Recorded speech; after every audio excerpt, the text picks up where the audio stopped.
기자의 역할에 대해서 얼마나 아세요? 잘 모르죠. 기자는 그냥 멋있고 사회에 어떤 뭐 소리를 알리는 이런 피상적인 이야기만 알지 기자의 하는 일, 업무에 대한 거 다 찾아보면 아마 디테일한 것들이 엄청나게 많을 거고 성공한 기자들의 사례, 뭐 아니면 좋은 기획 기사가 나왔던 어떤 배경이랑 과정에 대한 것들도 많이 있겠죠. 아, 저런 식으로 기자들이 정말 집요하게 물고 늘어져서 1년 동안 기획 취재를 해서 하나의 기사를 내는 거지만 그걸 통해서 세상을 바꿀 수도 있는 거구나. 이런 어떤 팩트들을 통해서 생각을 발전시켜야 되는데 그게 아니라 우리는 멋있는 표현을 자꾸 찾는 거죠. 기자는 우리 사회를 밝히는 일이다. 아나운서는 대변인이다. 표현은 아무리 찾아도 발전되는 게 없을 거예요. 왜냐면 아나운서의 어떤 역할이 뭔지, 기자의 역할이 무엇인지, 인사의 역할이 무엇인지를 알아야 비유를 하든 발전을 시키든 뭐라든 할 수 있는 거니까. 그래서 저는 공부를 해야 된다고 생각을 하는 거지 네. 표현들을 찾는 건 사실 의미가 없다고 생각해요. 네. 뭐. 아, 해야죠. 생각 노트들 정리해 본 적 있나요? 그런 다양한 관점들? 저와 반대되는 생각이 있으면 필사 노트에다가 조금 필사 노트에 네. 따라서 쓰는 정도? 네. 저는 그런 부분들을 굉장히 많이 사고를 하려고 연습을 했던 것 같아요. 네. 기사들에서 다루는 새로운 관점들을 제 관점으로 받아들이려고. 그러니까 원자력이라고 한다면 찬성 의견도 있지만 반대 의견도 있는 거고 이유가 뭔지 그리고 팩트가 합당한지 논리를 습득하고 그 논리가 합당한 논리인지 아닌지는 뭘로 인해 결정이 될까요? 당연히 근거. 그게 아니면 감정 싸움이 되는 거거든요. 야, 너 보수야 지금 뭐야?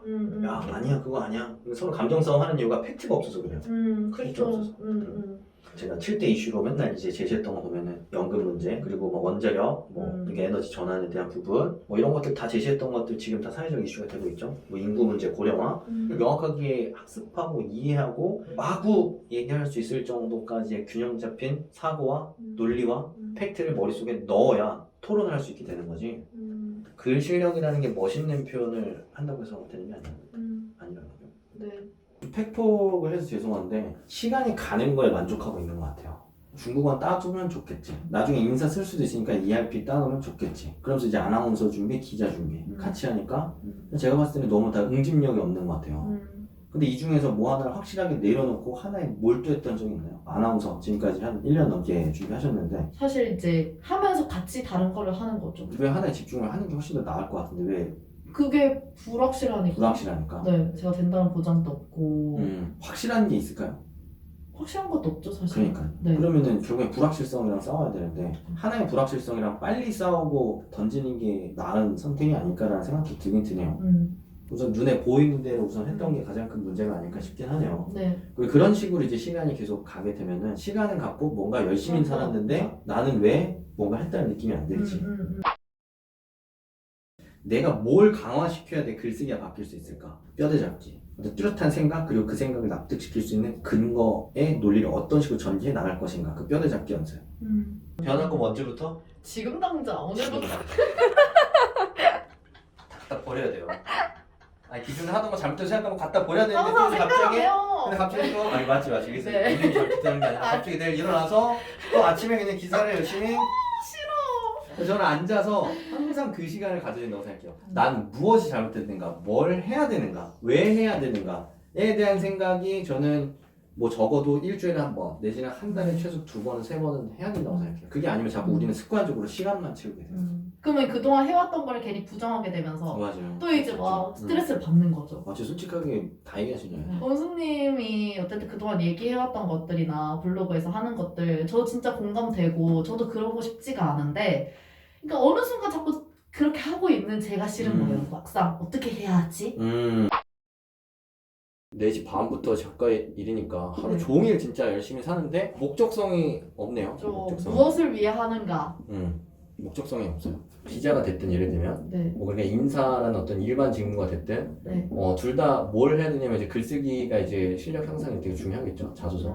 강점을 또 써야 되니까 자기 이해가 또 중요하겠네요. 우선 이제 기자 역할에 대한 이해가 지금 없는 상태에서 계속 필사, 좋은 표현만 지금 찾고 있었단 말이죠. 좋은 표현. 네. 이거 이제 안 안 되고 하고 기자에 대한 공부가 필요한 거죠. 기자가 무엇인가? 네. 인사 공부와 산업 공부를 이제 해야 되는 거잖아요, 사실은. 3요소에 다 들어오는데 이 3요소에 해당하는 것들이 지금 있다 없다? 없어요. 없다. 그러면 HSK로 지금 다 가득 차 있는 부분들인 것 같고 지금은 팩트 그리고 뭐 생각, 관점 둘 다 정리가 안 돼 있네요. 그래서 결국에는 이제 기본반에서 사실 했던 대로 네.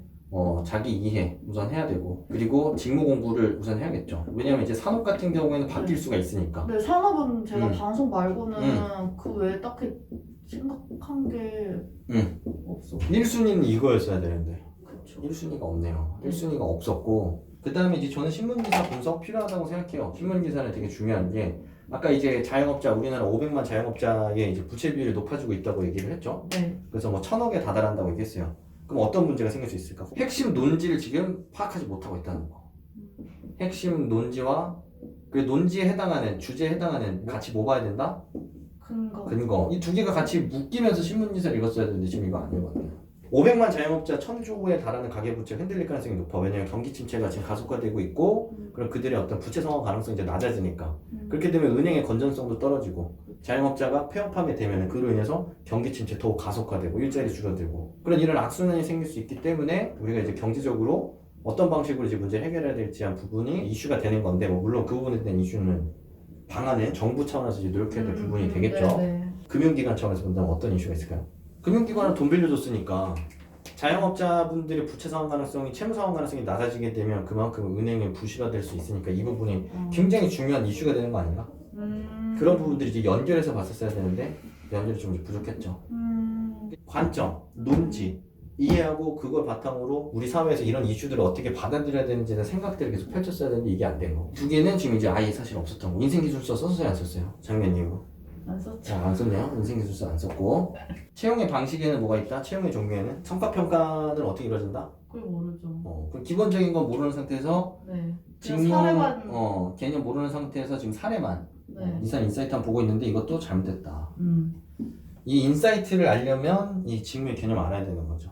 채용이 뭐 신입 채용, 경력 채용, 그죠? 수시 채용 여러 가지가 있고 민준이 나무라는 게 아니라 수업을 들었는데도 불구하고 우리가 자꾸 이런 걸 안 해. 왜 안 할까요? 이거 반드시 했었어야 되는데 아는 거 항상 이제 경험만 또 보여주기에 바빴으니까요. 그래서 아마도 자소서에서 네. 그 방송 작가로서 그 자막 뭐 판단을 해서 잘했던 거 그것만 주구장창 사실 쓰고 계시죠. 근데 그 발전이 있어요 없어요 지금? 없는데 계속 똑같은 자소서를 우리가 계속해서 반복하고 있다. 그럼 그걸 바꾸고 싶었다면 어떤 고민을 했었어야 됐을까요? 새로운 소재를 찾아야죠.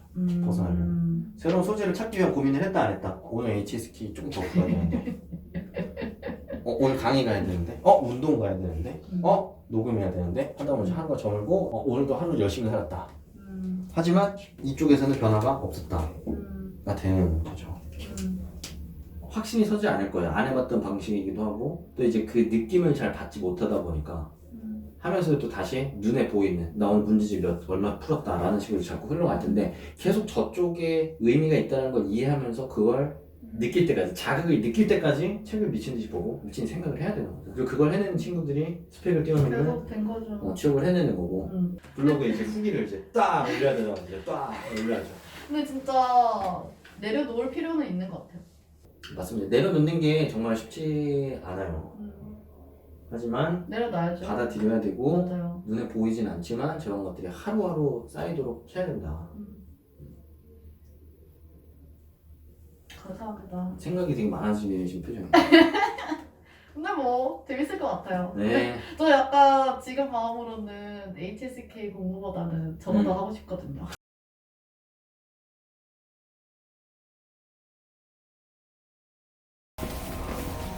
그래서 뭐 어떻게 해야 돼요? 가야죠. 결제해야 된다. 결제. 저는 또 한편으로 생각 드는 게 칭찬해주기 싫은데 원수님 잘 만났네요. 누구 원수님을 잘 만났다 생각해요. 감사합니다. 칭찬해주기 싫은데 네. 얄미워서. 뭐지? 뭐 그런 거 있잖아요? 뭐? 구독? 좋아요. 구독? 좋아요? 알림 설정. 알림 설정? 바랍니다. 네, 수고 많으셨습니다, 민준님. 감사합니다. 갑자기 뛰어가시나? 더 뛰어주세요. 더 뛰어.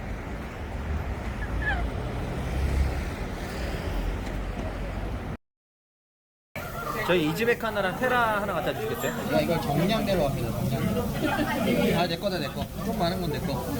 그렇지 이거지. 감사합니다. 머리 빠져요. 모자 써야 돼. 민준님 방어가 대단하네.